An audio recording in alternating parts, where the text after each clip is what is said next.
আচ্ছা, আপনারা হয়তো অবগত আছেন যে যারা পোস্টাল ব্যালটে ভোট দিবেন তাদের ভোট দেওয়ার শেষ তারিখ আগামীকাল 25 তারিখ, এবং ভোট দিয়ে যথাশীঘ্র সম্ভব আপনারা পোস্টাল ব্যালটটি ঢাকায় ফেরত পাঠাবেন। আমরা বারবার বলেছি যে আপনাদের এই পোস্টাল ব্যালট ফেরত পাঠানোর জন্য কোনো অতিরিক্ত মাসুল, ডাক মাসুল প্রদান করতে হবে না। আপনার কানাডা পোস্টের মতামত হচ্ছে আমরা যে কোনো জায়গায় যদি এটি ড্রপ করি তাহলে তারা বাংলাদেশে পৌঁছানোর ব্যবস্থা করবে। আর আমাদের কাছে একটি বিষয় আমরা বারবার শুনতে পাচ্ছি যে অনেকে ব্যালট পান নাই, এখনও কেউ কেউ পান নাই। তো আমি যেটি দেখেছি যে যারা কানাডা থেকে রেজিস্ট্রেশন করেছেন এমন 58 জনের রেজিস্ট্রেশন অ্যাপ্রুভড হয়নি। আর যাদের ঠিকানা ঠিকমতো পাওয়া যায়নি তাদের অনেকের ব্যালট ফেরত গেছে।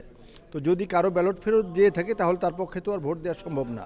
আর এর বাইরে যদি কেউ দেরিতে ব্যালট পান তাহলে তার ভোটটি যাতে কাউন্ট হয়, তাহলে এই বিষয়ে আমরা নির্বাচন কমিশনকে অনুরোধ করেছি।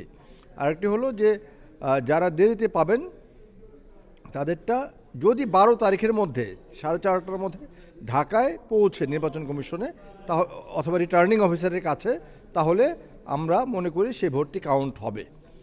আর এর বাইরে আপনাদেরকে আমি আহ্বান জানাবো যত দ্রুত সম্ভব ব্যালট পূরণ করে ফেরত পাঠানোর জন্য।